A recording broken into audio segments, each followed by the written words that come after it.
Clint Eastwood's story begins in a time of uncertainty. Born on May 31st, 1930, in San Francisco during the lingering shadows of the Great Depression. His early life was marked by constant movement as his family relocated across California in search of stability and work. These formative years quietly shaped the resilience and independence that would later define his on-screen presence. As a young man, Eastwood wasn't initially drawn to acting. He was more interested in practical skills, dabbling in mechanics and music while attending school in Oakland.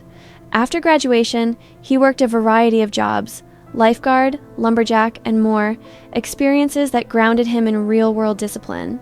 His time in the U.S. Army during the Korean War further instilled a sense of quiet strength and self-control, traits that would later become inseparable from his identity as both an actor and a filmmaker. An unexpected path into acting. Eastwood's entry into Hollywood was far from planned. After completing his military service, he moved to Los Angeles and began taking drama classes while attending college. A chance encounter with a studio assistant led to a screen test, opening a door he hadn't actively pursued before. His early roles were modest, often uncredited, but he approached each opportunity with patience and determination. Over time, he learned the rhythms of the industry, slowly building confidence in front of the camera. His breakthrough came with the television series Rawhide, where he played Rowdy Yates. The show's popularity made him a familiar face across America, yet Eastwood felt creatively limited. He wanted more than the straightforward hero role he had been given. That quiet ambition to explore deeper, more layered characters would soon lead him toward a career-defining opportunity far beyond Hollywood's borders. Redefining the Western hero. The turning point in Eastwood's career came when he collaborated with Italian director Sergio Leone on a trilogy of Western films that would change cinema forever. These films introduced audiences to a new kind of hero, silent, morally complex, and undeniably magnetic. Eastwood's Man with No Name was a departure from traditional Western protagonists. He spoke little, observed everything, and carried a sense of mystery that drew viewers in. The minimalist style of his performance became his signature, proving that presence could be more powerful than dialogue. These films not only elevated Eastwood to international stardom, but also reshaped the Western genre itself. For Eastwood, this period marked the beginning of a lifelong commitment to authenticity in storytelling, a belief that characters should feel real, even when placed in larger-than-life settings. From actor to storyteller, by the 1970s, Eastwood began transitioning into directing, a move that revealed a new dimension of his creative identity. While audiences embraced him as the tough, no-nonsense detective in Dirty Harry, Eastwood was quietly developing a deeper interest in storytelling behind the camera. His early directorial projects showcased a surprising sensitivity, focusing on emotional nuance and moral ambiguity. He was drawn to stories that explored human flaws and difficult choices, rather than simple good versus evil narratives. This shift allowed him to expand beyond the roles that had made him famous. As a director, Eastwood developed a style that was restrained yet powerful, often letting silence and subtle expressions carry the emotional weight of a scene. It was a natural evolution for someone who had always believed in saying more with less. A career defined by depth and reflection. As Eastwood matured, so did the themes in his work. Films like The Outlaw, Josie Wales, and later Unforgiven demonstrated his willingness to confront the darker sides of human nature.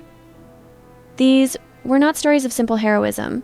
They were reflections on regret, redemption, and the consequences of violence. Unforgiven, in particular, marked a defining moment in his career, earning critical acclaim and solidifying his place among the greatest filmmakers of his generation. What made Eastwood's work stand out was his honesty. He didn't shy away from portraying characters as flawed or conflicted. Instead, he embraced complexity, trusting audiences to connect with the deeper truths beneath the surface. This approach allowed him to remain relevant across decades, continually evolving as both an artist and a storyteller, balancing fame and personal life. Behind the success, Eastwood's personal life unfolded in its own complicated way. His first marriage, to Maggie Johnson, spanned decades, and witnessed his rise from struggling actor to global star. She was a steady presence during his early years, offering support when his future was uncertain. However, the demands of his career often kept him away from home, creating distance that gradually took its toll.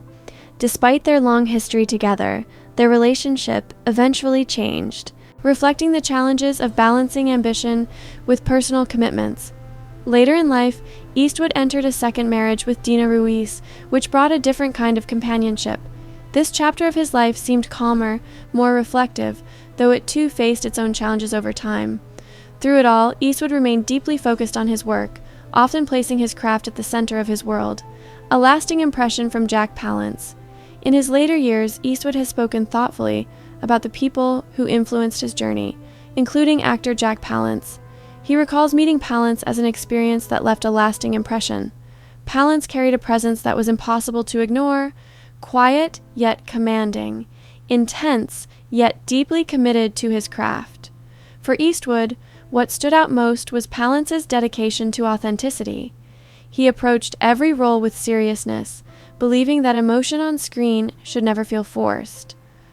One piece of advice from Palance stayed with Eastwood throughout his career: to always be truthful in a performance. That simple idea shaped the way Eastwood approached both acting and directing, reinforcing his belief that honesty is the foundation of powerful storytelling. Respect, discipline, and artistic integrity. Eastwood has often emphasized that working alongside strong personalities like Palance was both challenging and rewarding. There was an unpredictability in Palance's energy, but it came from a deep commitment to excellence. Eastwood recognized that behind that intensity was a shared respect for discipline and preparation.